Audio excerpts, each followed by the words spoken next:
आपके लिए record matter करते हैं? नहीं, रिकॉर्ड फ्रैंकली मैटर नहीं करते हैं। बिकॉज देखिए सर, रिकॉर्ड तो ऐसे है कि आज इस ज़माने में जब गावस्कर ने सेंचुरी बनाई थी तो बोला कौन तोड़ेगा, तो सचिन ने तोड़ा। अब सचिन का रिकॉर्ड शायद जो रूट या कोहली तोड़ेगा। कोई रनर या कोई हमारी ऑडियंस को गोल्डन क्वाड्रिलैटरल करना है तो उसका क्या प्रोसीजर है? ये बहुत ही मेमोरेबल जर्नी थी बिकॉज करीबन हमने 23-24 स्टेट्स कवर किए थे एंड कितने cities and through climates, through cyclones, through fog, everything हमने कवर किया था। तो बहुत ही मेमोरेबल जर्नी है। एंड अपार्ट फ्रॉम परविंदर, मैं अपने, हम उसको सारथी कहते हैं, ड्राइवर नहीं कहते हैं, हमारे जो सारथी हैं जो मेरे कार चलाते हैं, शैलेश करके हैं, उनको भी हम सारथी कहते हैं। सो लाइक कृष्ण भगवान इज बिकॉज कार का ड्राइवर होना ही बहुत इंपॉर्टेंट है। आपकी ब्रेकफास्ट, लंच, ये वो, पानी, मतलब ही नाउ नोज एवरीथिंग मुझे क्या चाहिए। तो जैसे ये नए रन में भी इसको मैं लेके जा रहा हूँ जम्मू पूरा। अगर आपके पास कम से कम 15 से 17 लाख हो तो आप क्वाड्रिलेटरल कर सकते हैं, क्योंकि आपका होटल्स का खर्चा, खाने का, शूज़ का, पेट्रोल का, डीजल का, बहुत सी चीज़ें हैं, प्लस इक्विपमेंट, आपका जो ड्रेसिंग है, क्योंकि आपको अलग अलग क्लाइमेट से पास करना है। तो वो सब इंजरी क्यों आती है सर, बताओ हमें? इंजरी इसलिए आती है कि हम अपना फोकस पूरा रनिंग पे कर रहे हैं, which is wrong. As a runner आपको स्ट्रेंथ ट्रेनिंग करना भी नेसेसरी है, आपके लिए स्लीप भी ज़रूरी है, आपके लिए हाइड्रेशन ज़रूरी है, आपके लिए स्ट्रेचिंग ज़रूरी है। और कितने रन करोगे? मैंने कहा जब तक मैं लास्ट ब्रेथ में रहूँगा मैं रन तो करूँगा। Run not for me but for the cause.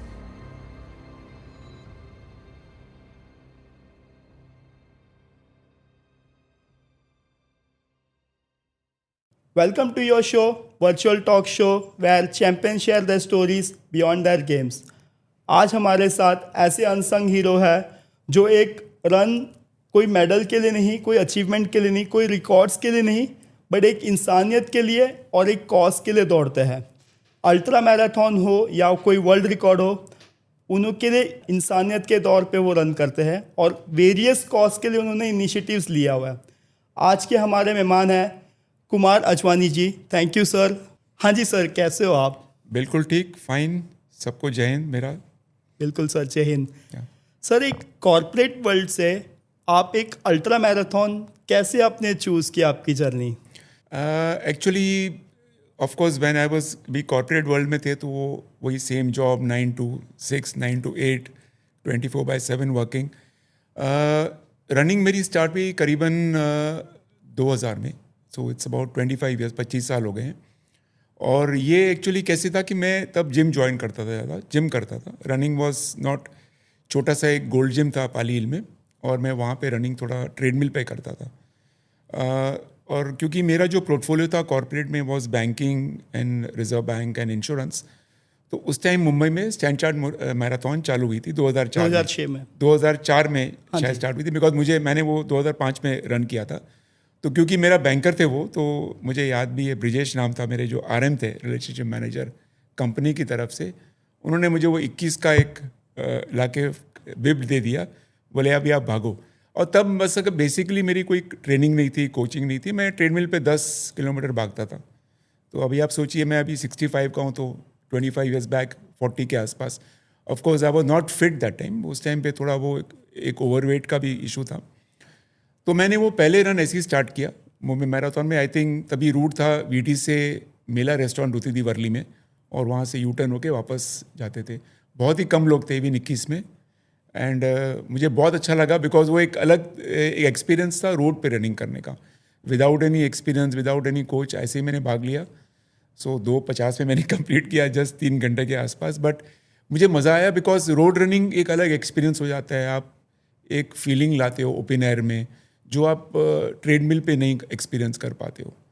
सो ये स्टार्ट वहीं से हुआ। सर, जैसे आप बता रहे हो कि आपने 21 किलोमीटर से स्टार्ट किया, तो आपकी जर्नी 21 किलोमीटर से अल्ट्रा मैराथन में कैसे स्विच हो गई? सो ये भी एक अजीब कहानी है बिकॉज 21 से जो मेरी जर्नी स्टार्ट हुई, ऑफकोर्स मैंने कभी 10, उस टाइम 10 के नहीं होता था, 21 होता था और 42 होता था। तो 21 करने के बाद I was very comfortable zone में मैं चले गया था। तो मुझे करीबन 21 से 42 आने में करीबन 6 साल लग गए। इट इज़ नॉट कि आजकल के ज़माने में जैसे आप देखो रनर्स लोग 21 करते हैं, they jump to 42 ultra and then after 2 years और इवन 1 year में कॉमरेड्स भी कर लेते हैं। बट मेरी ये घबराहट थी, क्या था, मुझे डर लग रहा था, मुझे शायद वो कंफर्ट जोन से बाहर आने में तकलीफ हो रही थी। I was very comfort. ये 42 भी एक अजीब तरीके से हुआ, क्योंकि मैं अपने एक गुरु को, राधा स्वामी को फॉलो करता हूँ, हमारे जो गुरु हैं, और वो एक्सीडेंटली कैंसिल हो गया बॉम्बे में 2012 में। और हमारे एक अच्छे इवेंट मैनेजर वर्गीस करके, मैं उनका फर्स्ट नाम भूल गया हूँ, तो उन्होंने चंडीगढ़ में एक रन ऑर्गेनाइज की थी 42 की। और क्योंकि हमारा वो क्लैश होता था और मैं 21 में कंफर्टेबल था, तो जब ये सत्संग थोड़ा कैंसिल हो गया तो मैंने उनको फ़ोन किया कि आपका चंडीगढ़ में 42 है, कैन आई डू इट, मैं कर सकता हूँ, बिकॉज 21 में मैं कंफर्टेबल हूँ। तो बोला आ जाओ, चंडीगढ़ में क्लाइमेट भी अच्छी है, थोड़ा रूट भी जंगल वंगल पे है। तो मेरा वो फर्स्ट 42 था, जनवरी में मैंने किया था 2012 में। तो मुझे 6 साल लगे कन्वर्ट करने में, from 21 to 42। So that was my first thing. And मुझे शायद अच्छा लगा, बिकॉज मैंने वो शायद 4:45 में, मैंने यहाँ 4:50 के आसपास किया था। आप अपने जैसे कॉर्पोरेट वर्ल्ड से बारे में आप बताइए, कैसे आपका कॉर्पोरेट कल्चर था, और फिर बाद में आपके फैमिली में का बताइए कि फैमिली में आपके कौन कौन है। आप रन करते हो तो आपको फैमिली में कौन ज़्यादा सपोर्ट करता है, जैसे आपके पार्टनर हो गए या फिर आपके बच्चे हो गए, तो प्लीज़ हमें बताइए। तो कॉर्पोरेट वर्ल्ड से मैं स्टार्ट करूँगा। कॉर्पोरेट वर्ल्ड तो जैसे आप जानते हैं, इवन उस टाइम भी टफ था। उस टाइम तो सिस्टम्स नहीं तो होते थे इतने, कंप्यूटर्स तो ऑफकोर्स थे, बट स्टिल मोबाइल्स नहीं थे, उस टाइम पेजेस होते थे। तो वो, सिंस मेरा portfolio was very different, handling banking, finance, एक बड़ा ग्रुप था हमारा फार्मास्यूटिकल कंपनी का, 4,500 करोड़ का टर्नओवर था कंपनी का। तो हमारे एक्विजिशंस बाहर भी होते थे, यूएस में, यूरोप में और जापान में। तो बहुत ट्रैवल भी करना पड़ता था मुझे। बट ये है कि मैंने जैसे बताया, मैंने जिम से स्टार्ट किया, फिर ये 21 का हो गया, बट मुझे मज़ा आया रन करने में बाहर। तो मैं तभी टिपिकली बहुत कम रन्स होते थे, आजकल के ज़माने में तो एवरी संडे रन होती है, बट उस टाइम पे सिर्फ ये स्टैंड चार्ट होता था, एक एयरटेल दिल्ली होता था और हैदराबाद होता था। तो मैं वो एयरटेल दिल्ली करता था और ये स्टैंड चार्ट करता था। हैदराबाद मैंने कभी उस टाइम पे नहीं किया, बाद में मैंने स्टार्ट किया। तो ये कॉर्पोरेट कल्चर बहुत डिफरेंट था, अलग ही था। बट एक इंसिडेंट मैं कहना चाहूँगा विच पुश्ड मी इनटू रनिंग। ये एक और इंसिडेंट है, क्योंकि हमारे ये बैंकर्स होते थे, एक डॉयच बैंक एक उस टाइम थी, अब तो नहीं है इतना बॉम्बे इंडिया में। डॉयचे बैंक के साथ हमारे रिलेशनशिप थे एज अ कंपनी के। इन्होंने ग्रेग चैपल को बुलाया था एज ए क्रिकेटर। तो हमारे जितने कॉर्पोरेट से कुछ करीबन 15-20 को ब्रेकफास्ट मीटिंग के लिए बुलाया था। तो I has to always admire Australian cricket team. मुझे ऐसा लगता था कि टीम अलग ही है, उनका जो फिटनेस लेवल है, उनका जुनून अलग है। तो मैंने ग्रेग चैपल को पूछ लिया, मैंने कहा सर आपकी और हमारे टीम में डिफरेंस क्या है, व्हाट इज़ द डिफरेंस। तो तभी ऑफकोर्स मेरा पाउच था, आई वॉज अबाउट 87 किलोज तब। तो ऐसा टैप किया, बोला you Indians are not fit, you know. थोड़ा मुझे टच लगा, बिकॉज मैंने कहा आप मुझे बोल दो, लेकिन इंडियंस को क्यों बोल रहे हैं, मतलब ठीक है हमारी वो फिटनेस नहीं है। That touch me. एंड उसके साथ आज भी मेरे घर पे उनके साथ फ़ोटो जो फ्रेम है वो पड़ा हुआ है। मैंने उनको पूछा सर आप व्हाट इज़ योर, मतलब आप जो एक्सपीरियंस जो बोल रहे हो ऑस्ट्रेलियन टीम में कैसे है। तो उनके साथ मैंने आधा घंटा बात किया। That motivated me. एक हर्ट भी हुआ कि मुझे उन्होंने ऐसा टैप करके बोला कि आप इंडियन हो, और दूसरा मुझे एक वो भी अपॉर्चुनिटी मिली उनके साथ बैठने के साथ कि फिटनेस बहुत ही ज़रूरी है आपके लाइफ में। And Greg Chappell himself was in mid 40s that time, उस टाइम पे। तो बहुत ही अच्छी फिटनेस थी उनकी उस टाइम पे। सर और 90s और 2000 के टाइम में आपको तो पता ही है कि हमारे टीम में फिट प्लेयर्स नहीं थे। युवराज सिंह जब आए तब उन्होंने फिटनेस लेके आए, मोहम्मद कैफ भी हो गया, बाद में तो कोहली सर आ गए। तो मैं Kohli is a different all together, but उस टाइम पे यस ऑफ कोर्स कल्चर नहीं था। हाँ जी। सर फैमिली का आई एम मैरिड, मेरी वाइफ है, 2 किड्स हैं। And as far as support is concern, तो आपने जो भी बोला ये रन्स मैं कर पाता हूँ is because of my wife. Okay. तो ये एक रीज़न है, because I always tell everyone, से सबको बोलता हूँ कि अगर वो लिविंग गॉड है तो मेरे सामने तो मेरी वाइफ है। तो एक मेरा गुरु है और एक मेरी वाइफ है, who is been so good. मतलब आप कुछ भी देखोगे हमारे रन के इवेंट्स के प्लानिंग करना, आज अगर मेरी फाउंडेशन संभालती है, वो पूरा फाउंडेशन का एडमिनिस्ट्रेटिव पूरा काम करना, अकाउंटिंग करना। बट सबसे ज़्यादा बड़ी चीज़ है, उन्होंने आज तक मुझे कभी रोका नहीं है। उन्होंने ऐसा नहीं कहा कि आपने इतने रन्स कर लिए, आप अभी स्टॉप करो। यस, एज अ वाइफ वो बोलती है कि अभी आपकी एज हो गई है, कम करो। बट जब भी अगर मैं अप्रोच करता हूँ कि मैं मुझे ऐसे रन करनी है, she never hesitates and tells me know, immediately बोलती है आप करो। तो वो घर को हैंडल करना, जब भी मैंने वो गोल्डन क्वाड्रिलेटरल किया था 3 महीना लग गया था। तो मतलब कहने का मतलब है कि वो जो सपोर्ट है उसका, वो एक अलग ही चीज़ है उनकी। और पूरा घर संभालना, बच्चे लोग को संभालना, इट्स नॉट ईजी बिकॉज उनकी भी एज है, she is also 55 now right now. तो I would call her my living God.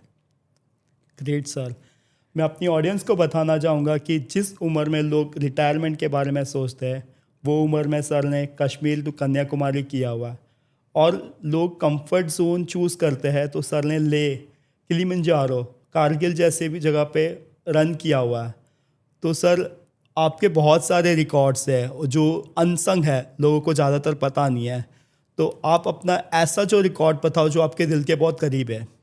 तो रिकॉर्ड से पहले मैं बताऊंगा ये एक्चुअली कन्वर्ट कैसे हुआ। कि पहले जैसे मैंने स्टार्ट किया, मैंने बताया, तो पहले होता था रन फॉर मी, वो मेरे मन में ईगो आ गया। एंड आप बिलीव नहीं करेंगे, मैंने प्रैक्टिस रन्स भी किए संडेज़ को 50-50 किलोमीटर, इवन प्रैक्टिस रन्स। और ईगो आता था कि मेरे जैसा कोई भाग नहीं सकता है। मैंने 24 घंटे के स्टेडियम रन्स किए, 36 घंटे के, जहाँ रन होती थी। एक टफमैन का सीरीज़ था, हर एक टफमैन में मैं पहुँच जाता था रन करने के लिए। चंडीगढ़ का ही वो है अपना इवेंट कंपनी। तो इट वाज एक्चुअली मेरे मन में था एक रन फॉर मी, मतलब वो ईगो चले गया था। देन स्लोली जैसे मैंने अल्ट्रा स्टार्ट किया, वो थोड़ा पैशन में बदल गया, देन बिकेम पैशन हो गया। बट अगर आप सच्चा बदलाव चाहते हैं, मैंने को बदलाव कब आया, मैंने कारगिल रन किया था सर 161 का, जो आपके दिल के करीब है, जो मेरे अभी तक भी करीब है। और वो रन में मुझे चेंज कर दिया, बिकॉज मेरे का जो ईगो था और वो पैशन था वो उधर ही खत्म हो गया। I would just take 2 minutes उस पर एलेबरेट करने का, क्योंकि वो बहुत इंपॉर्टेंट है सबके लिए। वो 161 में कारगिल में फर्स्ट रन था रन बडीज़ का, और 2016 या 17 की बात है वो। तो मैं जब ही भाग रहा था तो लूप कैसे था, 60 किलोमीटर का लूप था और 60 वापस आने का 120, एंड बाकी का 42 वॉज इन कारगिल सिटी। तो मैं जब इस फर्स्ट 60 करने गया, फर्स्ट लूप करने गया, तो एक कारगिल आर्मी कैंप थी, उसके बाजू में एक बेचारा सूबेदार खड़ा हुआ था, एक जवान, एंड मुझे उसने पानी ऑफर किया। एंड एज यूजुअल, आप भी रनर हैं, आप जानते होंगे, हम तो नहीं पानी नहीं चाहिए, मैं भाग रहा हूँ, ऑल दैट, एंड मैं निकल गया आगे। 60 का टर्न करके मैंने came back, it was hot because दोपहर हो गई थी। तो फॉर्चुनेटली वही बंदा था, जवान था। अब मेरा ईगो टूट गया बिकॉज मैं दोपहर भी हो गई थी, तो 60 प्लस करीबन 15 का था, तो 75 किलोमीटर हो गया, तो आई वॉज वेरी टायर्ड। तो मैंने जब उसको देखा तो मैं झिझक के पहले उसको बोला, मैंने कहा लो सर, आपने बोला आप पानी पियोगे, मैंने कहा यस। तो उन्होंने बॉटल निकाली तो गर्म थी, बोला सर ये गर्म पानी है, आपके लिए मैं ठंडा पानी लेके आता हूँ। मुझे बहुत हर्ट हुआ, क्योंकि ये आदमी जवान जो है मेरे लिए, मैंने उसको रिव्यूक किया था जस्ट 5-6 घंटा पहले, वो आदमी मेरे लिए इतना सोचता है। तो वो गया कूलर से कहीं से पानी लेके आया, ठंडा या मटके से पानी लेके मैंने पिया।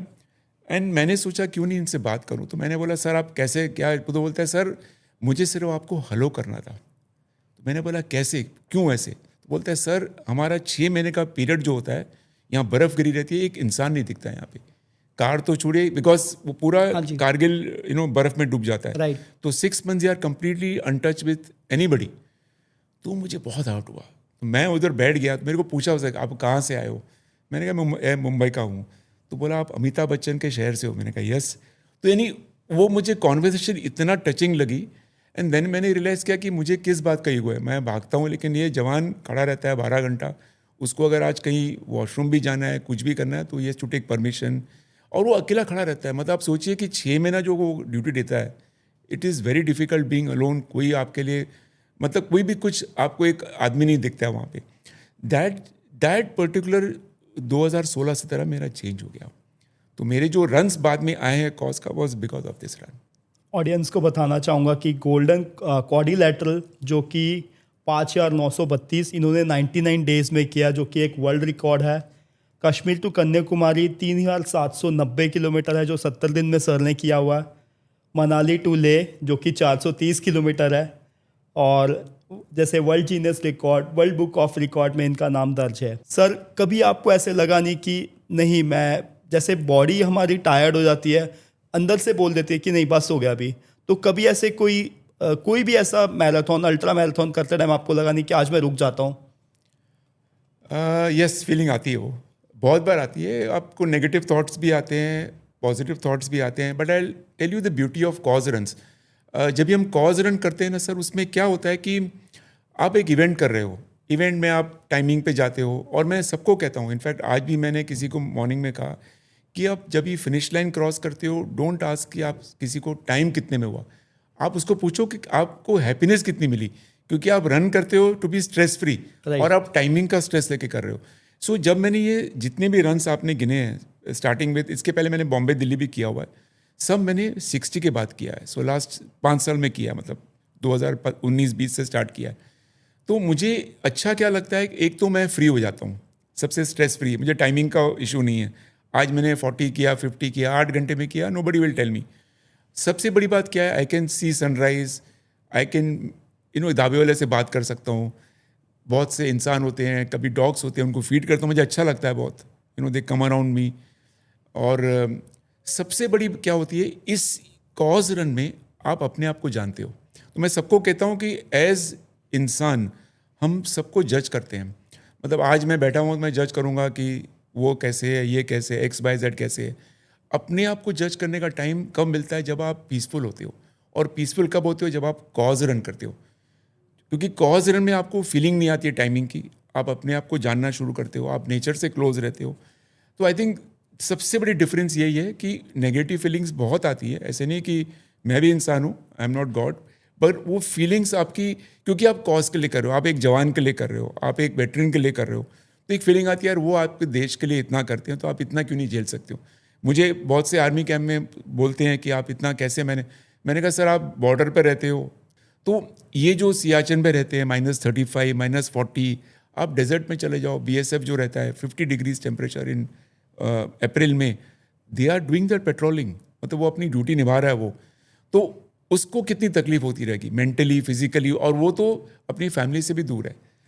सो इसी से रिलेटेड एक क्वेश्चन सर आया मुझे कि जैसे आपका फैब फाउंडेशन जो है उसके ऊपर हम डिटेल में जानना चाहेंगे. मैं बताना चाहूँगा अपनी ऑडियंस को कि जो वॉर वेटरन है, सोल्जर्स है, उनके लिए सर बहुत सपोर्ट करते हैं, बहुत इनिशिएटिव लेके रन करते हैं, कॉस्ट रन्स होता है और उनको हेल्प करते हैं. तो सर ये फैब फाउंडेशन कब आपने सोचा कि उसको फॉर्म करना चाहिए, और कैसे आपने आगे कॉस्ट रन स्टार्ट किए, इनिशिएट किए उससे? तो ये ऐसा हुआ कि मैंने सबसे पहले मुंबई दिल्ली रन किया था, विच इज़ एक क्वींस मैरी टेक्निकल इंस्टीट्यूट है पूना में, जो एक्चुअली एक आर्मी ट्रस्ट है, रन बाय आर्मी ऑफिसर्स, पर वो नॉर्मल ट्रस्ट है, जैसे मेरा ट्रस्ट है उनका भी ट्रस्ट है. सो उनको भी क्या है कि फंडिंग डिपेंडेंट है, उनको भी फंडिंग चाहिए होती है, जैसे मुझे फंडिंग चाहिए होती है, डोनेशन अपना चाहिए. तो ये मुझे अगेन अरविंद ने की टीम ने इंट्रोड्यूस करवाया था. और जब मैं वहाँ गया तो मैंने वो डिसेबल्ड सोल्जर्स देखे, वो रिहेबिलिट होते हैं वहाँ पे, किसी का हियरिंग गया, किसी का हाथ गया, they are out of action. जो वॉर में इंजर्ड होते हैं, जो वॉर में इंजर्ड होते हैं, या इवन ऑन ड्यूटी या सिविल में इंजर्ड हो जाते हैं, they are out of action, because soldier का तो everything has to be perfect. हाँ जी. तो उनको रिहेबिलिट पहले करते हैं फिजिकली हॉस्पिटल में, and then they are send here. तो Queens Mary Technical Institute Poona में है, खड़की में. एंड मैं चाहूँगा कि सब जितने भी विजिटर्स हैं, जो भी अगर मेरा बात सुन रहा हो, should visit that place, because it is very very touching and emotional. मतलब एक सोल्जर जो एक गन चलाना जानता है, उसको अगर आप लेके आओ एंड रिहेबिलिट करो, डेस्क पे उसको बिठाना, ये थोड़ा डिसेबल्ड, पार्शली डिसेबल्ड रहता है, किसी के लेग्स में प्रॉब्लम है, तो मैंने उनके लिए मुंबई दिल्ली में मैंने फर्स्ट रन किया था. एज अ सिविलियन हम लोग विजिट कर सकते हैं? Yes, it's a trust. It's not an army camp. You can visit and you can also contribute. You can meet them. You can talk to them. In fact, मेरे lot of runs मैंने वहाँ पे and किए हैं. अभी हमने recently run किया था कारगिल का विजय. वी हैड एंडेड देयर, जहाँ पे हमने ऑपरेशन सिंदूर के उसके मतलब इंसिडेंट्स के लिए हमने करीबन आर्मी, नेवी, एयरफोर्स सबको फैसिलिटेट किया था. It's an open thing. It's a normal trust. It is run by मतलब जो सीनियर वेटरन्स हैं आर्मी के, वही चलाते हैं. सर हमने पढ़ा है और हमने सुना भी है कि आपका फाउंडेशन, आप बोलते हो कि 100% आप डोनेशन करते हो, तो आपको कभी नहीं लगता कि जैसे मैं देखता हूँ आजकल हर एक ट्रस्ट क्या करता है, सैलरी रिट्रीव करते हैं? सो ये ना ट्रस्ट हमारी कोविड-1 और कोविड-2 के बीच में आई थी. उसका भी इंसिडेंट कैसे हुआ कि कोविड-1 में हमें बहुत कॉल्स आने लगे अलग अलग जगह से, कि हमें राशन चाहिए, वो चाहिए. तो हमने कोविड फर्स्ट फेज पे विदाउट फाउंडेशन सब पैसे मेरे अकाउंट में आ गए, और हमने फिर अक्रॉस इंडिया में हमने पैसे ट्रांसफ़र किए राशन शॉप्स को, यहाँ वहाँ मेडिकल जिसको भी हेल्प चाहिए थी। करीबन 6 महीना हमने किया पूरा काम। बट क्योंकि वो फंडिंग सब मेरे अकाउंट में आ गई पर्सनल, तो मेरे ऑडिटर ने बोला कि आपको अगर काम ये कंटिन्यू करना है तो आपको फाउंडेशन ओपन करना पड़ेगा, ट्रस्ट ओपन करना पड़ेगा। तो जब भी सब साथ में मिले थे, तो ये तब बात एक अलग हुई थी कि हमको एक डिफरेंट बनना है। ट्रस्ट तो सब चलाते हैं, तो हमने एक तो चीज़ ये है कि हमने आइडेंटिफाई किया कि हम पहले तो डिफेंस के लिए करेंगे, जो भी आर्मी नेवी जो सोल्जर है उनके लिए करेंगे। दूसरा हमने एरिया जो लिया वो है ट्राइबल बच्चे, उनके लिए हम ये करेंगे, स्कूल्स के लिए जो भी है उनको कुछ हेल्प करना है। दूसरा हमने ये किया कि ट्रस्ट को हम डिफरेंट बनाएंगे। तो कैसे डिफरेंट बनाएंगे? हमने कहा कि 100% money goes for the cause. तो आज की तारीख में ये मेरा 5th ईयर है, मैं मार्च 26 में 5 साल कंप्लीट करूँगा।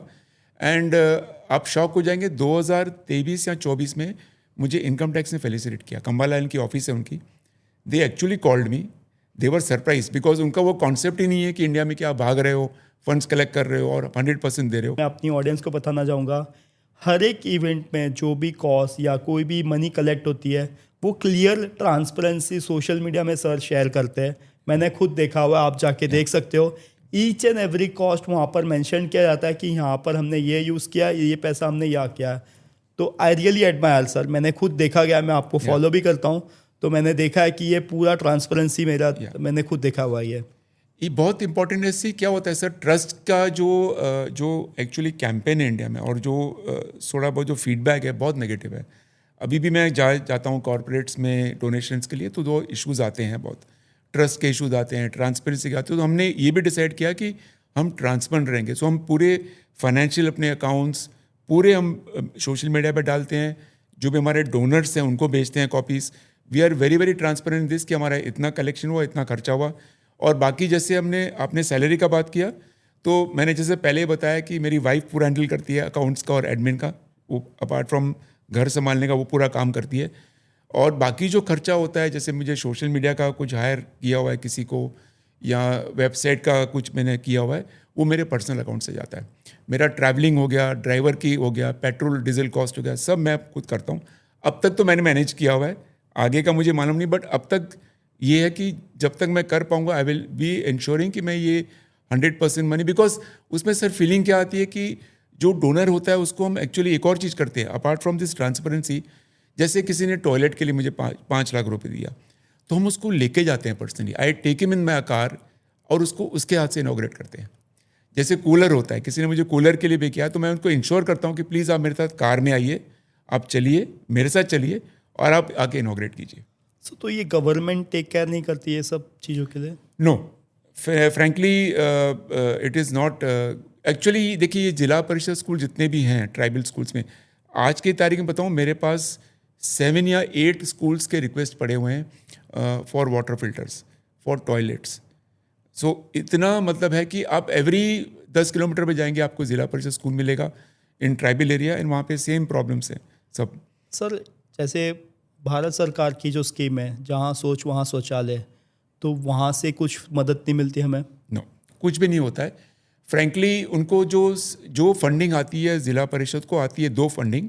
एक तो आती है सैलरीज टीचर की, जो गवर्नमेंट अपॉइंटेड रहते हैं, वो सैलरीज फंडिंग टीचर्स की गवर्नमेंट से आती है, और उनको करीबन 1-1.5 लाख रुपए महीने साल का मिलता है एज मेंटेनेंस। मतलब आप स्कूल की साफ़ सफाई करो या जो भी कुछ मेंटेनेंस है, विच इज़ वेरी स्मॉल। तो टॉयलेट्स तो दूर, आपको एक कूलर लाने के लिए भी तकलीफ हो जाएगी। का रिसेंटली जो है 14 जनवरी को है जो इंडिया का वॉर वेटरन डे होता है, आप उसके लिए भी कोई इवेंट लेके आ रहे हो? हाँ, तो उसके लिए मैं 19 से स्टार्ट करूँगा, एंड जम्मू से अपना उधमपुर से स्टार्ट करूँगा, उधमपुर से जम्मू एंड आगे Gagwal, Pathankot, Jalandhar and then to Chandigarh. वैसे एक 500 किलोमीटर का रन है। बेसिकली ऑन द वे जितने भी हमारे वेटरन्स है उसके थ्रू हम पूरा उनको फेलिसिटेट करेंगे। तो हमारा बहुत ही अच्छा एक शॉल है जिस पे हमने लिखा हुआ है। मैं ये एक बताना चाहूँगा, हमारा जो ट्रस्ट का जो बेस है टीम फैब फाउंडेशन का, मैं मीनिंग बताना चाहूँगा क्योंकि बहुत इंपॉर्टेंट है वो। टीम और फाउंडेशन तो बहुत ही कॉमन वर्ड है। ये जो फैब है ना, इसका जो मतलब है फिटनेस है एक वर्ड, आदमी फिट रहता है। अवेयरनेस एंड ब्लिस वो इंग्लिश में है। मतलब हम कहते हैं कि आप फिट भी रहिए फिजिकली, आप एक्सरसाइज कीजिए, जो भी करना है आपको, लेकिन मेंटल पीस आपको जब मिलेगा जब आप देंगे। तो हमारा जो ट्रस्ट का मोजो है वो गिविंग इज ब्लिसफुल। ब्लिसफुल मतलब अगर आप देते हो तो हमारे ये मैंने कहाँ से पिकअप किया, मैंने अपने गुरु से पिकअप किया है। क्योंकि एक सत्संग में उन्होंने मुझे कहा, सुनाया था हमें कि जब आप हाथ अपना आगे बढ़ाते हो तो आपका हाथ होना चाहिए देने के लिए, लेने के लिए नहीं। सो दैट वो जो इंसिडेंट है, मेरे एक वर्डिंग मेरे दिमाग में चली गई, तो इसलिए मैंने अपना नाम भी ट्रस्ट का जो मोजो रखा है वो गिविंग इज ब्लिसफुल। तो वो शॉल पे भी हमने रखा हुआ है, कैप पे भी हम लिखते हैं और मेडल पे भी हम लिखते हैं। तो हम ये बेसिकली जो रन है उसी के लिए कर रहे हैं कि बिकॉज वेटरन्स भी क्या होता है सर कि once is out of action then veteran के लिए भी लाइफ बहुत कॉर्पोरेट में तो फिर भी फ्रेंड्स रहते हैं, वो रहते हैं, तो उनको हम मोटिवेट करते हैं। जैसे अभी ये जो रन का है, हमने बोला कि वेटरन से हमें फ्लैग ऑफ करेंगे, साथ में मिलेंगे, क्योंकि वेटरन एक ही डे होता है, एयरफोर्स, नेवी, आर्मी और बीएसएफ का एक ही दिन होता है 14th। बट मैं रन स्टार्ट कर रहा हूँ 19 तारीख को, but I will be there in Jammu on 16th। उनसे बाद मिलूंगा एंड देन 19th को वील फेलिसिटेट। सर तो रनर्स आपसे कैसे जुड़ सकते हैं ये कॉज रन के लिए? बिल्कुल जुड़ सकते हैं। हम अपना जो रूट मैप डाल देंगे सोशल मीडिया पे, जो लोकेशंस मैंने बताई है, दे आर अपना ओपन टू ज्वाइनिंग मी। अगर कोई पर्सनल करना चाहता है मेरे साथ एंड डेडिकेट करना चाहता है, I think it will be great on his part. But मैं किसी को मेडल नहीं दे पाऊंगा ऑब्वियसली, क्योंकि ये सब हमने वेटरन्स के लिए रखा हुआ है। सो उनको हम कैप, शॉल और मेडल दे रहे हैं बेसिकली। ओके सर, जैसे आपका फैब फाउंडेशन का कोई ऐसे मीडिया हो जहाँ पे अगर किसी को सपोर्ट करना होगा, ट्राइबल्स को या वॉर वेटरन को, तो कैसे कर सकते हैं आपको सपोर्ट? तो हमारा देखिए, हमारे पास पूरा ट्रस्ट में ATG है, CSR 1 है, एंड जैसे बताया we are very very transparent. हम प्रॉपर रिसिप्ट इशू करते हैं, प्रॉपर। और हम क्या करते हैं सर, जैसे मैंने बताया कि मैं खुद जाता हूँ पर्सनली। सो पहली चीज़ होती है कि अगर मुझे किसी स्कूल ने रिक्वेस्ट किया तो मैं जाके उनके डॉक्यूमेंट्स पहले देखता हूँ, सब की लैंड क्या है, ट्रस्ट किसके नाम पर है, स्कूल को रिक्वायरमेंट है कि नहीं है, उनसे लेटर लेता हूँ। फिर वेंडर से बात करते हैं, हम वो चीज़ बिठवाते हैं, और जो डोनर है उसको भी हम लेके जाते हैं, उसे इनॉग्रेट करते हैं। फिर हम स्कूल से एक लेटर भी लेते हैं कि भाई ये इंस्टॉल हो गया, वीडियोस देते हैं, और वो वीडियोस पोस्ट होते हैं वेबसाइट के ऊपर, और डोनर के पास भी जाते हैं। कभी डोनर नहीं आना चाहता है या नहीं आ पाता है हमारे साथ में पर्सनली, तो हम पूरा वो ट्रांसपेरेंसी रखते हैं। जिसको भी अगर कंट्रीब्यूट करना है तो मेरा नंबर है, मोबाइल नंबर है, मेरी टीम फैब फाउंडेशन का वेबसाइट पेज भी है, theteamfab.com। कुछ भी मतलब अगर आप मेरे फेसबुक पे पेज पे जाएंगे तो सब डिटेल्स हैं मेरे रनिंग इवेंट्स के, ट्राइबल्स के, जो हम काम करते हैं। एंड मैं चाहूँगा सबको कि प्लीज़ हेल्प कीजिए, बिकॉज एक वेटरन के लिए, एक डिफेंस के लिए हम जितना भी हम कर सकते हैं बहुत ही कम है, क्योंकि वो हमारे लिए बहुत कुछ करते हैं। बिलीव मी, मैंने किसी से क्वेश्चन पूछा था, एक ये थोड़ा मैं स्लाइटली आउट जा रहा हूँ, कि जब भी वो सोल्जर को गोली लगती है तो क्या सोचता है वो। मैंने किसी एक ब्रिगेडियर खजूरिया करके हमारे हैं, जो हमें उधमपुर में मिलेंगे अभी, वो अपना वेटरन है आर्मी के। मैंने उसको पूछा था, मैंने खजूरिया साहब ये क्या फील होता होगा सोल्जर को, सोचता होगा कि मेरी भी लाइफ गई है, अब मेरी फैमिली का क्या होगा। बोला, कुमार नहीं, soldier is a soldier, for him उसकी जो फैमिली है इस पूरी इंडिया, उसके लिए कोई उसकी फैमिली अपना रिस्ट्रिक्टेड नहीं है। जब अगर वो गोली भी खाता है, मार्टर्ड होता है, उसका दिमाग में एक ही रहती है कि मेरा झंडा नीचे नहीं जाना चाहिए। तो आई थिंक वो फीलिंग और वो जज्बा जो हम देखते हैं सोल्जर में और किसी भी डिफेंस में, तो हमारे लिए एज सिविलियंस इतना तो बनता है। क्योंकि मैंने जैसे किसी को कहा कि मैं जा नहीं सकता हूँ आपके साथ, लड़ नहीं सकता हूँ, मगर एटलीस्ट ये मैं कर सकता हूँ कि आपको फेलिसिटेट करूँ, आपके लिए मोटिवेशन करें, हम आपको ये दिखाएं कि हम आपके साथ में हैं। The civilians as citizens we are with you. तो ये एक बड़ी चीज़ है और जो हम कोशिश कर रहे हैं। हैट्स ऑफ सर, ये इनिशिएटिव ऐसे कोई सोचता भी नहीं है आज के दौर में। सर आपके लिए रिकॉर्ड मैटर करते हैं, जैसे वर्ल्ड गिनीज बुक रिकॉर्ड पे आपका ऑलरेडी नाम दर्ज है, काफ़ी इंडिया के लिए काफ़ी रिकॉर्ड्स आपके दर्ज है, आपके लिए रिकॉर्ड मैटर करते हैं? नहीं, रिकॉर्ड फ्रैंकली मैटर नहीं करते हैं। बिकॉज देखिए सर, रिकॉर्ड तो ऐसे है कि आज के ज़माने में जब गावस्कर ने सेंचुरी बनाई थी तो बोला कौन तोड़ेगा, फिर सचिन ने तोड़ा, अब सचिन का रिकॉर्ड शायद जो रूट या कोहली तोड़ेगा। तो records is not doesn't matter. Records तो सर ऐसे है कि क्योंकि मैं भाग रहा था, और फ्रैंकली सर मैंने इसलिए भी हाँ की क्योंकि मेरी एज 60+ हो गई थी। तो सबने कहा कि आज जैसे मुझे अगर आप बोलो कि मैं आपको आज 1 करोड़ देता हूँ, 1 करोड़ देता हूँ, आप वापस वो गोल्डन कॉर्डर लिख लीजिए, मैं नहीं कर पाऊँगा, क्योंकि उस टाइम वो एक जज्बा अलग था, वो एक थॉट प्रोसेस अलग था। तो ये पॉसिबल नहीं है कि आप एवरी टाइम रिपीट करो। तो ये एक इंस्टेंस फ्रेंड्स की भी थी, और मेरे साथ एक हमारे बहुत ही अच्छे कोच है बॉम्बे के, परविंदर, वो हमारे साथ भागे हैं मेरे साथ बहुत रन्स में। सर एक और है, अगर कोई रनर या कोई हमारे ऑडियंस को गोल्डन क्वाड्रिलैटरल करना है तो उसका क्या प्रोसीजर है और आपने कैसे किया था और आपके साथ कौन कौन थे वो जर्नी में? तो गोल्डन क्वाड्रिलेटरल बहुत ही मेमोरेबल जर्नी है, because that's my longest run अब तक। तब 5,930 किलोमीटर, 99 डेज। हमारा ओरिजिनल टारगेट 105 का था, फिर हमारे फाउंडेशन का मिशन की वजह से हमने चेंज किया, उसको रखा हमने टारगेट 100 डेज, डोनेशन 100 रुपीज़। बहुत ही अच्छा एक बन गया। तो मैंने जैसे बताया था पहले भी, मेरे साथ परविंदर भागे थे। परविंदर सिंह मुंबई के हैं, जम्मू के रहने वाले हैं, बट मुंबई बेस्ड हैं, और अच्छे कोच हैं हमारे, मलाड में ही हैं, वहीं पे कोचिंग करवाते हैं। मेरे कोच है वो। आपके भी कोच हैं या आपके भी कोच हैं। तो वो मेरे साथ भागे थे 99 डेज पूरा प्रैक्टिकली। एंड माइंड यू, मैं हमेशा एक चीज़ कहता हूँ कि ये भी एक गिविंग है लाइफ में, जो मैं रखा है मैंने, गिविंग इज़ ब्लिसफुल। मैं नहीं कहता हूँ कि आप पैसा देते हो, आप किसी के साथ जर्नी शेयर कर सकते हो, आप उसको सपोर्ट कर सकते हो, आप किसी ब्लाइंड मैन को रोड क्रॉस करा, कुछ भी कर सकते हो आप। तो एनीथिंग यू कैन डू। तो ये बहुत ही मेमोरेबल जर्नी थी, बिकॉज करीबन हमने 23-24 स्टेट्स कवर किए थे, एंड कितने cities, and through climates, through cyclones, through fog, everything हमने कवर किया था। तो बहुत ही मेमोरेबल जर्नी है। एंड अपार्ट फ्रॉम परविंदर, मैं अपने, हम उसको सारथी कहते हैं, ड्राइवर नहीं कहते हैं, हमारे जो सारथी हैं, जो मेरे कार चलाते हैं, शैलेश करके हैं, उनको भी हम सारथी कहते हैं। सो लाइक कृष्ण भगवान इज, बिकॉज कार का ड्राइवर होना ही बहुत इंपॉर्टेंट है। आपकी ब्रेकफास्ट, लंच, ये वो, पानी, मतलब ही नाउ नोज एवरीथिंग मुझे क्या चाहिए। तो जैसे ये नए रन में भी उसको मैं लेके जा रहा हूँ जम्मू पूरा।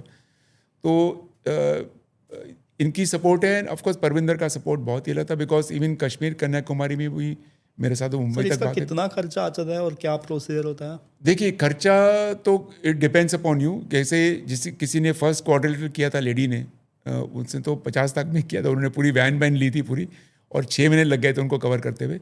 बट आई थिंक अगर आपके पास कम से कम 15 से 17 लाख हो तो आप क्वाड्रिलेटरल कर सकते हो, क्योंकि आपका होटल्स का खर्चा, खाने का, शूज़ का, पेट्रोल का, डीजल का, बहुत सी चीज़ें हैं, प्लस इक्विपमेंट, आपका जो ड्रेसिंग है, क्योंकि आपको अलग अलग क्लाइमेट से पास करना है, तो वो सब 15 से 17 लाख का खर्चा है। तो अगर कोई स्पॉन्सर कर सकता है तो आप प्लीज़ ट्राई कीजिए आराम से, मतलब। बट डिफरेंट जर्नी है वो बहुत, क्योंकि मैंने जैसे बताया कि 24-25 स्टेट्स हैं, मोर देन 100 सिटीज़ हैं, और इट इज़ डिफ़िकल्ट। मतलब आपको हर एक फेस से जाना है, वो थोड़ा मेंटली डिस्टर्ब रहता है आदमी, फैमिली से दूर रहता है। कहीं कहीं कुछ जगह पे तो हम ठहरने की होटल्स नहीं मिलती थी हमें, क्योंकि we were suppose to be on quadrilateral only. फिर आपको अंदर जाना पड़ेगा सिटी में, तो वो थोड़े कॉम्प्लिकेशंस हैं। होटल ढूंढना रहता है, कभी कभी आप गूगल पे डालते हो, होटल आपको दिखाता है, आप जाते हो 20 किलोमीटर तो वहाँ पे होटल नहीं है। तो ये सब इश्यूज आते हैं, टेक्निकल इश्यूज हैं, पर बहुत आपको इश्यूज आते हैं। कभी कभी हमको 25 किलोमीटर पीछे जाना पड़ा ठहरने के लिए, क्योंकि होटल्स नहीं है। कभी कोई बुकिंग हो जाती है, होटल्स में नहीं मिलता है, वो कभी टाइम शादी का रहता है, तो बहुत तकलीफ रहती है। खाना चेंज होता है, दैट्स अ मेजर चेंज। खाना चेंज होता है आपका, एवरी स्टेट में आपको डिफरेंट खाना मिलता है, आपको एडजस्ट करना पड़ता है, आपको कपड़े धोने पड़ते हैं। सर मैं हमेशा बोलता हूँ कि आपको इम्पोर्टेंस जो रियलाइज़ होती है अपनी पार्टनर की इज़ दिस। तो मैंने कितनी बार कहा है कि उस टाइम मुझे मालूम पड़ता है कि जब तो मैं इजीली कहता हूँ वाइफ को, भाई ये मुझे इस्त्री करके दो, ये धो के दो, उस जर्नी में आपको अपना इंपॉर्टेंस रियलाइज होता है कि आपकी वाइफ का कंट्रीब्यूशन कितना होता है। आपको खुद कपड़े धोने पड़ते हैं, सुखाना पड़ता है, ये करना पड़ता है। तो it's a different journey, is more mental than physical. Mentally आपको बहुत बहुत स्ट्रांग रहना पड़ता है, बिकॉज वो थोड़ा एक अलग मेंटल लेवल पे आपको लेके जाता है। सर इसके अलावा आपने और कोई भी क्लाइंब किया? हाँ, तो ये कोविड के पहले actually I am a very keen mountaineering also. Apart from running मैंने बहुत से माउंटेनियरिंग किए हैं। मॉस्को, रशिया में किया है, एल्बेस्टर्स, और एक मैंने जो पीक किया था, क्योंकि मुझे 60, I was just touching 60 that time, in 2020 में, कोविड के पहले की बात है। तो माउंट एवरेस्ट के लिए मैंने अप्लाई किया था, मुझे पास स्पॉन्सरर भी था, बिकॉज में बहुत खर्चा आता है। तो उन्होंने कहा कि since your age is the, normally वो 60 के बाद किसी को भी परमिशन नहीं देते हैं माउंट एवरेस्ट के लिए, नॉर्मल देते हैं but not for Mount Everest. तो उन्होंने कहा कि आप एक कोई भी पीक कीजिए अराउंड 20,500 के आसपास विदाउट ऑक्सीजन। तो मैंने फिर बहुत इसमें स्टडी किया, एंड देन फाइनली हमने एक सेलेक्ट किया, मेरा पीक करके है, बहुत ही टेक्निकल पीक है, वो हमने एक्चुअली सेलेक्ट किया था मार्च में, फरवरी में सॉरी, और वो मैंने स्केल किया था 20,480। सर ये कहाँ पर आया मेरा? ये नेपाल में है। नेपाल में है एंड इट्स वेरी टेक्निकल, मतलब बहुत ही टेक्निकल है और बहुत ही अलग टाइप का पीक है। 20,800 मेरे साथ में उनके जो उनकी एडमिन रहती है ऑफिस, उनके 2 एजेंट्स भी थे और एक जो ट्रेनर रहता है माउंटेनियरिंग का वो भी था। तो 20,800 मैंने विदाउट ऑक्सीजन किया था। 2020 में हुआ था और मुझे परमिशन मिली थी, बट ये कोविड आ गया एंड अनफॉर्चुनेटली फिर वो अटेम्प्ट तो हुआ नहीं। और उसके बाद फिर बिकॉज फॉर माउंटेनियरिंग फिर आपको वो अगेन करना पड़ता है सब, एंड 4-5 साल निकल गए। तो अब लेकिन I was the first person about 60 to get the permission for Mount Everest. उन्होंने भी इंसिस्ट किया कि सर आप इतनी एज में रन कर रहे हो। इनफैक्ट उनका सपोर्ट बहुत ही मेरे रन में रहा है। जैसे गोल्डन क्वाड्रिलेटरल में पूरी रन में साथ में थे मेरे 99 डेज, एंड वो इजी नहीं है क्योंकि वो अपनी कोचिंग छोड़ के मेरे साथ भाग रहे थे कश्मीर टू कन्याकुमारी में, और भी बहुत रन्स में हमने किए हैं साथ में। तो उन्होंने भी इंसिस्ट किया और मेरे बहुत से फ्रेंड्स लोगों ने बोला, मेरी वाइफ ने भी बोला कि आप कर रहे हो तो क्यों नहीं, रिकॉर्ड होता है तो कर लो। मगर frankly record doesn't matter, record का लिए मैं नहीं भाग रहा हूँ। जैसे मैं अभी भी भाग सकता हूँ, अभी कोई भी रिकॉर्ड क्रिएट कर सकता हूँ, बट नहीं। और आज भी मुझे बहुत से इवेंट वाले से कॉल आते हैं कि आपकी एज कैटेगरी में 65 प्लस में आप 10 किलोमीटर भागोगे, 1 घंटे में आपको पोडियम मिल जाएगा। तो मैंने कहा नहीं। तो ये मैं एक और चीज़ सोचता हूँ, ये एक चीज़ मैं जब भागता हूँ तो मैं सोचता हूँ कि आज मेरा सोल जब जाएगा, मैं तो कुमार अजवानी का सोल नहीं जाएगा मेरा, तो जब मैं भगवान के पास जाऊँगा तो मैं क्या सोचूंगा कि मैं उनको बताऊँगा कि मैंने 50 मेडल जीते हैं, 50 पोडियम जीते हैं, मैं क्या मतलब क्या बयान करूँगा।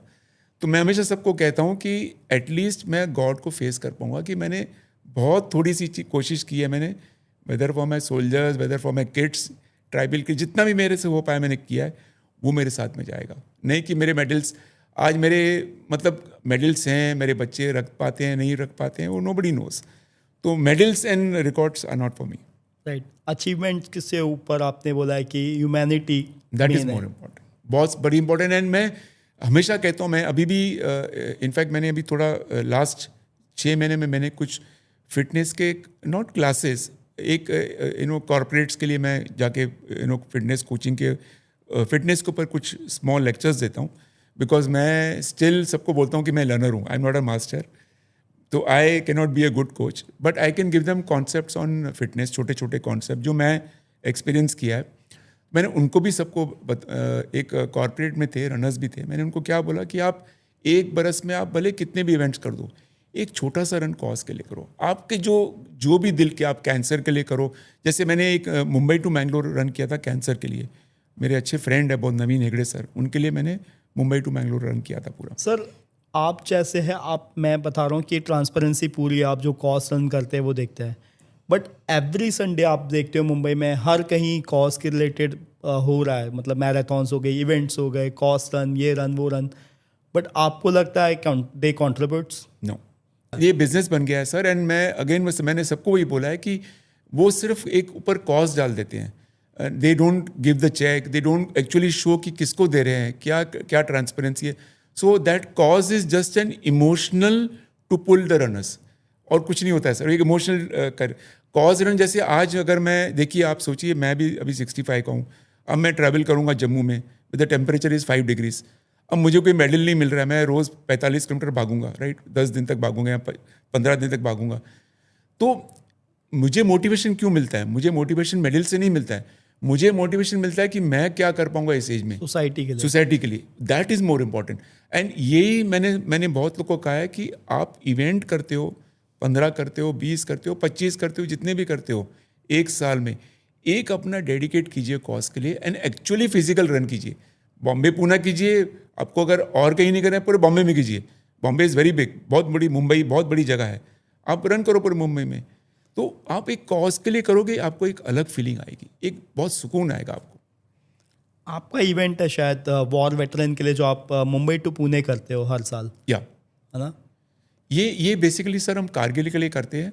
बहुत ही मैं चाहूँगा कि अगर आप नेक्स्ट ईयर आ सकते हो, क्योंकि जरूर सर, मैं हाँ, आऊंगा। अगर आप आ सकते हो तो 3 दिन में हम कंप्लीट करते हैं, और एक अच्छा जो ट्रस्ट है QMT हम वहाँ ख़त्म करते हैं। कभी कभी हम सदर्न कमांड के यहाँ पे वॉर मेमोरियल में ख़त्म करते हैं, इट डिपेंड्स, जैसे जैसे फैसिलिटी मिल जाती है हम करते हैं। बट एक अलग फीलिंग आती है सर बहुत आपको जब आप रन करते हो कॉज के लिए and without any feeling of getting a medal. सबसे बड़ी बात मैं बोलता हूँ उस रन में आप अपने आप को जानोगे। सबसे बड़ा मैं सबको बोलता हूँ, मैं इंग्लिश में बोलना चाहूँगा कि नोइंग माई सेल्फ, वो एम आई। मैं हमेशा अपने मेरे जो अगर आप इंस्टा पे भी देखोगे मैंने पोस्ट किया हुआ है फेसबुक पे कि I am still trying to find who am I. क्योंकि मेरा कुमार अजवानी नाम तो मेरा बर्थ का नाम है। तो दैट कांस्टेंट जो एक ढूंढना इंसान जो आपके अंदर है उसको मैं ढूंढने की कोशिश करता हूँ। वो सबसे बड़ी बात है और वो आपको तब मिलेगा जब आप कॉज रन करोगे। क्योंकि आप रोड पे रन कर रहे हो तो इवेंट में आपका एक्चुअली स्ट्रेस बढ़ता है क्योंकि टाइमिंग पे स्ट्रेस होता है। मैंने कितने इवेंट्स में देखा है कोई रनर गिरा रहता है उसको कोई पूछता भी नहीं है, भागते हैं ऐसे ही, नोबडी केयर्स। बट यहाँ एटलीस्ट आई मीट पीपल, दावे वाले से बात किया, ये किया, छोटे फोटोज दिखा ले, सनराइज देखा। एक्चुअली मैराथन्स आजकल के ज़माने में इट्स प्योरली कमर्शियल। मैं किसी के अगेंस्ट नहीं, बिकॉज देखिए सबके अपने अपने राइट है डिसाइड करने का। मैं नहीं कह रहा हूँ कि मेरा जो तरीका है वो राइट है, बट मैं वो जो कहते हैं ना इंग्लिश में कहते हैं हर्ड मेंटेलिटी, यानी एक तरफ सब जा रहे हैं, मैंने अलग रास्ता पकड़ा है। और मैंने एक बुद्धा का कोट पढ़ा था कि जब भी आप अलग रास्ते में अलोन रहते हो, डू अंडरस्टैंड वो आपका राइट पाथ है। अगर आप हर्ड मेंटल के साथ भागते हो, मैं नहीं कह रहा हूँ कि रॉन्ग है, मगर आप एक नॉर्मल इंसान के साथ जा रहे हो, आप अपनी पहचान नहीं कर पा रहे हो। यहाँ मुझे अच्छा लगता है जब भी आज मैंने वो खजूरिया सर को जैसे मैंने कल फ़ोन किया, बहुत ही खुश हो गए, अरे अजवानी जी आप आ रहे हो वापस। मैंने कहा सर आपके लिए रन करने आ रहे हैं, तो एक उनको हैप्पीनेस मिलती है। बट यही है कि सबसे बड़ी चीज़ है कि आई फील मैं अगेन सबको बोलना चाहूँगा कि आप रन कीजिए, फिटनेस के लिए रन कीजिए, जो कुछ भी कीजिए, बट बियॉन्ड सम एज आपका dedication should go towards cause. And मैं कहता हूँ कि आप जैसे मैंने बताया कि मैंने कैंसर के लिए किया, मुझे बहुत अच्छा लगा। मेरा वो नहीं था, मेरे फ्रेंड का था, नवीन नेगड़े सर हैं जो कैंसर हॉस्पिटल पुटअप कर रहे हैं बेंगलोर में, छोटे बच्चे लोग के लिए फ्री चैरिटी डाल रहे हैं। तो मुझे बहुत अच्छा लगा कि कॉज के लिए, मतलब आप पूरे यहाँ से बॉम्बे से 950 किलोमीटर दूर है बेंगलोर, एंड आप प्रमोट कर रहे हो, अवेयरनेस ला रहे हो कि ऐसी हॉस्पिटल आ रही है। वो जो आपको खुशी मिलती है आपको रन में नहीं मिली, क्योंकि रन का जो है जुनून आपका एक मेडल तक है, टाइमिंग तक है, और मैं नाम अचीवमेंट है। और मैं नाम नहीं लेना चाहूँगा, मेरे फ्रेंड सर्कल में ऐसे कितने रनर्स हैं जो टाइम के चक्कर में are today sitting at home, knee injury, ये इंजरी, वो इंजरी, दे आर आउट, तो विच इज़ बैड। तो मैं चाहूँगा कि आप कॉज रन भी कीजिए, आप इवेंट्स भी कीजिए अगर आपको शौक है, it is your right and duty, but that is एक कॉज रन भी कीजिए। सर जो सेकंड सेगमेंट हमारा जो है वो रैपिड फायर क्वेश्चन है, क्विक बाइट मोमेंट्स। तो सर आप इनिशियली जो आपका डे स्टार्ट करते हो तो आप कैसे, कौन सा मील प्रेफर करते हो, जो आपका फेवरेट मील बोल सकते हो, ब्रेकफास्ट या लंच, और क्या आप प्रेफर करते हो? I take Greek yogurt because मैं प्योर वेजिटेरियन हूँ। हाँ जी। As I said I belong to Radha Swami, तो मैं प्योर वेज हूँ, एग भी नहीं खाता हूँ। मैं Greek yogurt, dry fruits and जितने भी फ्रूट्स हैं सब लेता हूँ मैं मॉर्निंग में कम्प्लीटली। सो तो वीकली आप कितना माइलेज कवर करते हो रनिंग में? अभी 2025 मैंने जब एंड किया करीबन 4,500 kilometre, so averagely 300 350 weekly, not weekly, in a month के आसपास 400-450 वीक मंथली होता है, वीकली अबाउट 100। बट मैं एक और चीज़ थोड़ा शेयर करना चाहूँगा यहाँ पे रनर्स के लिए कि हिल रनिंग कीजिए। मैं लॉट ऑफ हिल रनिंग करता हूँ। हमारे BNP है बोरली नेशनल पार्क में, गांधी टेकड़ी में, वो रिपीट्स करता हूँ। या कभी कभी मुझे मूड लग जाता है, मैं ड्राइवर को फ़ोन करता हूँ, बोलता हूँ 3:30 बजे आ जाओ, मैं माथेरान का अपील करता हूँ 9 kilometre, which is very good because वो करीबन 2,600 फीट ऊपर है। तो मैं अपील रनिंग बहुत प्रेफर करता हूँ। सर तो आपने बहुत सारे जैसे कॉज रन किए, आपने बता दिया कि कारगिल रन जो आपके दिल के बहुत करीब है। सेकंड फेवरेट आपका कौन सा होगा? सर मेरे लिए सब इक्वल है, बिकॉज सब कॉज के लिए मेरा फेवरेट ऐसा कुछ नहीं है, क्योंकि अभी जो मैं रन कर रहा हूँ ये मेरा 15th कॉज रन है। ये जो मैं अभी स्टार्ट कर रहा हूँ 19 तारीख को will be my 15th cause run. तो जितने भी मैंने 14 किए हैं अब तक, ऑल आर डेडिकेटेड, बिकॉज मैंने कहा जैसे कि मनाली ने जो आपने बात किया था, that was dedicated to border road organisation, part of army. And believe me, जब भी हम गए इतने खुश हो गए। वहाँ पे भी ऐसे ही हुआ, जब मैं ले के पहले वहाँ पे इनफैक्ट मेरा इम्प्रॉम्प्टू इंटरव्यू हो गया रिपब्लिक चैनल का, because when they saw me they immediately contacted their office and details collect किया। हमारा इम्प्रॉम्प्टू पूरा लाइव 15 अगस्त का हुआ था। तो वहाँ पे भी जो बंदा था, जो BRO का जगह थी, लोकेशन थी, जो एक दिन पहले हमने लेक पे कंप्लीट किया था, वो बंदा भी ऐसे ही है, 6 months पूरा अंडर स्नो रहता है, तो उसको अच्छा लग रहा था बात में। ऐसे करीबन उसने 2 घंटा बात किया और बोले जा रहा है, मैं सुन रहा हूँ, because I wanted him to speak, उसको अच्छा लग रहा था। तो मेरे लिए सबसे इंपॉर्टेंट बड़ी बात क्या है कि जैसे मैंने वो कारगिल का आपको एपिसोड बताया, उनके लिए उसने मुझे क्या कहा, मुझे आपको सिर्फ हेलो करना था। तो एज ए रनर मुझे ऐसा लगा कि मैं इतना ईगो रख के चलता हूँ, भागता हूँ, ये करता हूँ, ये जो जवान है वो खड़ा रहता है पूरा, उसको कुछ बोलना है, किसी से बात करनी है, बिकॉज आप रियलाइज़ करो उनकी फैमिलीज नहीं है उनके साथ में। 2 साल 2.5 साल हमारे एक जो QMT में ट्रस्ट हैं, जो उनके जो एक कर्नल वसंत बिलावर जो हैं, जो चलाते हैं, पूरा रिहेबिलिटेट करवाते हैं, उनकी वो जब ये आर्मी में थे, उन्होंने मुझे एपिसोड बताया था अपना कि उनकी सिस्टर एक्सपायर हो गई थी and he was in operation that time. उन्हें उसका डेथ का भी इन्फॉर्म नहीं किया, उनको 6 महीने के बाद मालूम पड़ा कि मेरी सिस्टर इज़ नो मोर। आप समझ सकते हैं कि मतलब फैमिली मेंबर तक का, बिकॉज आदमी इमोशनल हो जाता है। जैसे कारगिल में हम भागते हैं, माइंडसेट, जैसे हम कारगिल में गया तो कारगिल के हाइट्स में जब हम रन कर रहे थे, तो मैंने उनके कैप्टन करके मैंने पूछा कि ऊपर जो उसको कैसे, तो बोला हम रोज़ खाना पहुँचाते हैं उसको, ब्रेकफास्ट, लंच, क्योंकि it's a very small post, छोटी सी एक छोटा सा एक पिंजरा जैसा रहता है, बंदूक रख के उसको रखना पड़ता है पूरा 24/7, और वो उधर 6 महीने के लिए रहता है, बिकॉज हाई एल्टीट्यूड पे तो सिकनेस हो जाती, तो 6 महीने के बाद इसका तो ई सेज कि कभी कभी कितनी बार उनके फैमिली मेम्बर का भी डेथ होता है, हम न्यूज़ नहीं पहुँचाते हैं उनको। आपने कौन सी फेवरेट बुक आपकी जो आपने रीड की हुई है? Favourite book is born to run. मैंने बहुत ही अच्छी बुक है, मैं ऑथर का नाम नहीं जानता हूँ, बट मैं सबको बोलूँगा, कहना चाहूँगा कि वो रीड करें, बिकॉज वो आपके लिए एक रनिंग का नहीं है, वो आपकी एक लाइफस्टाइल का बुक है। कि वो उसका बुक का जो थीम है कि आप जो पैदा हुए हो रन के लिए हुए हो, मतलब आप वॉक करो, रन करो, क्योंकि आजकल की जो लाइफस्टाइल हो गई है, जो हमारे बच्चे, ये AC घर, AC car, AC college, everything is AC। हम AC के बिना निकल नहीं पाते हैं। और वो जो बुक है उसमें पूरा साइंटिफिकली उसे एनालिसिस किया है कि आप क्यों, आपको वो लाइफस्टाइल में चेंज करना है, और आपको एज जो ह्यूमन बर्थ मिला है, जितना वॉक करोगे, रन करोगे, आपके बॉडी के लिए अच्छा है। एक मैं यहाँ पे और एक कहना चाहूँगा, मैं लॉट ऑफ टाइम सन में वॉक करता हूँ दोपहर को। तो ये मैं चीज़ ये भी करता हूँ, बिकॉज लॉट ऑफ पीपल सन में नहीं करते हैं, रनर्स अवॉइड करते हैं, बट एक्चुअली साइंटिफिकली बॉडी के लिए बहुत ही अच्छा है। 1 महीने में अगर आप 1-2 घंटे का वॉक करेंगे बिटवीन से 12 एंड बॉम्बे में, तो ह्यूमिडिटी रहती है, आपके टॉक्सिन्स निकलेंगे बॉडी से। तो अपना केयर लीजिए, फुल स्लीव्स पहनिए, सनस्क्रीन लोशन लगाइए। बट वो ऑल्सो अनदर इंपॉर्टेंट थिंग है, apart from hill running, runner और एनीबडी, इवन इफ रनर नहीं भी हो, आपको सन वॉकिंग करना चाहिए। बहुत अच्छा है, आपके बॉडी की विटामिन D मिलती है, जहाँ से भी मिलती है आपको। कि आजकल जैसे हम लोग घर पे रहते हैं या ऑफिस में रहते हैं, तो हम कभी सन एक्सपोज नहीं कर पाते, तो इसके लिए डेफिशिएंसी ऑफ विटामिन D हो जाती है। बहुत विटामिन D की डेफिशिएंसी है। दूसरा क्या है कि सन इज़ अ नेचुरल गिवर, मतलब एक आपको एनर्जी मिलती है उससे। Apart from vitamin D it's a natural giver. तो 2 आपको हीट लगती है, बट वो आपके टॉक्सिन्स निकलते हैं बॉडी से। सर, डिफ़िकल्ट इंजरी कौन सी होगी आपके हिसाब से? फिजिकल हो गया या माइंडसेट हो गया?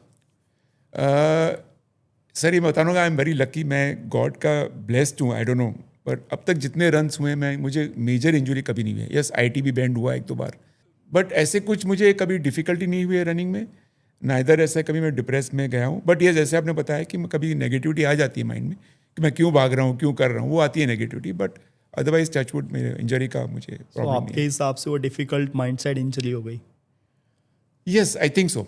देखिए, एक्चुअली इंजरी क्या है ना, इंजरी क्यों आती है सर, बताता हूँ मैं। इंजरी इसलिए आती है कि हम अपना फोकस पूरा रनिंग पे कर रहे हैं, विच इज़ रॉन्ग।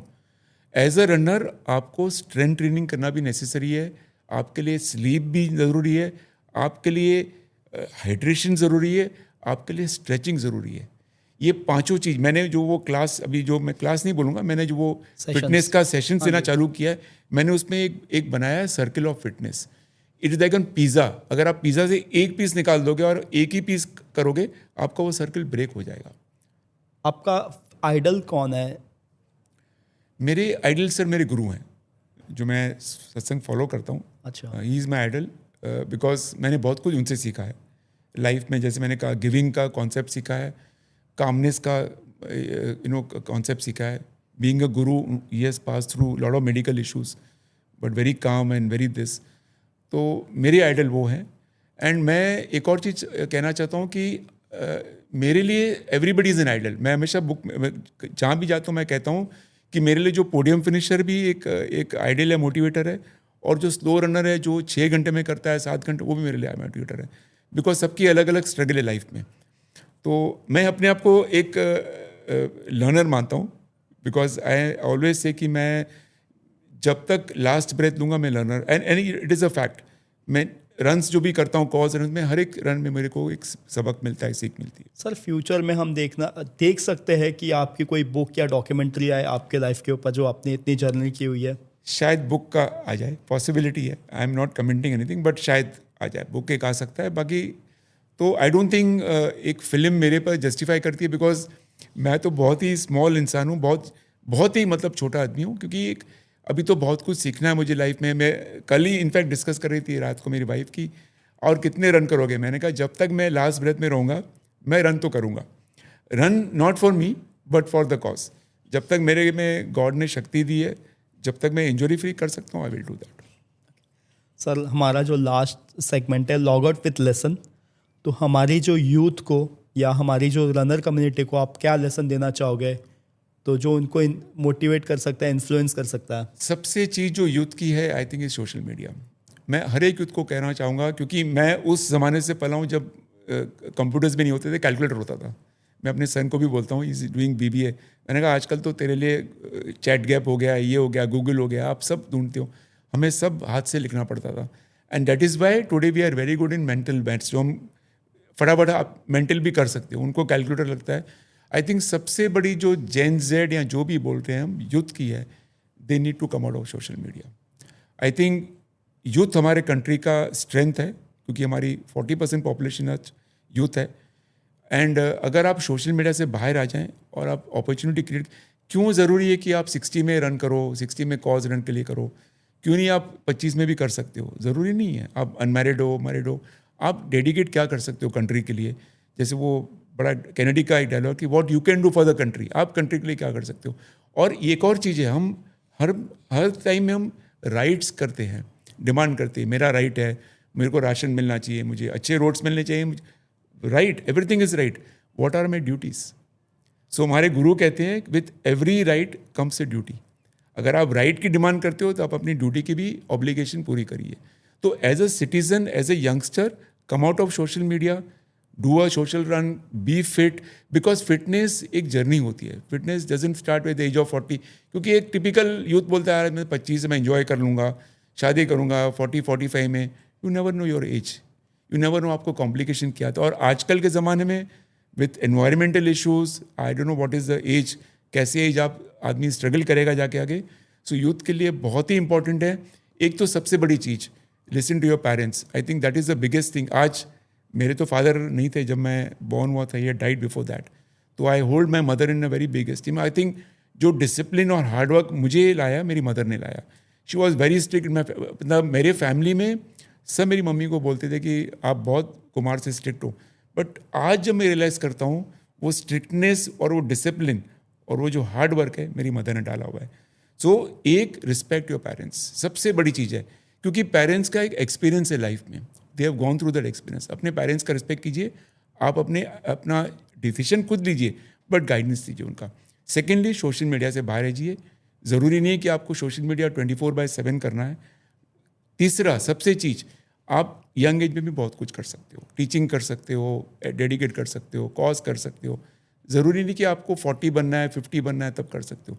एंड सबसे बड़ी चीज़, अगर राइट्स चाहिए तो आपको ड्यूटीज़ भी देना पड़ेगा, वेरी इंपॉर्टेंट।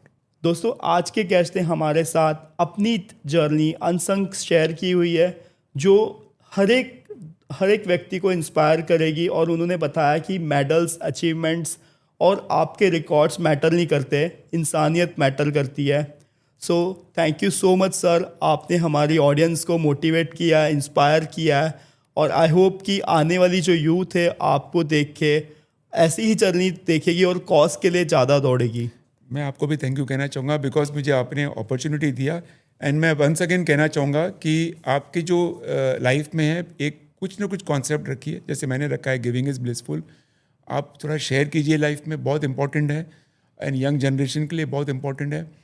दूसरा आई थिंक मैं सबको कहना चाहूँगा, please respect the arm forces. मैं सबको कहता हूँ जब भी आपको कहीं मिलता है आप उनको हक कीजिए।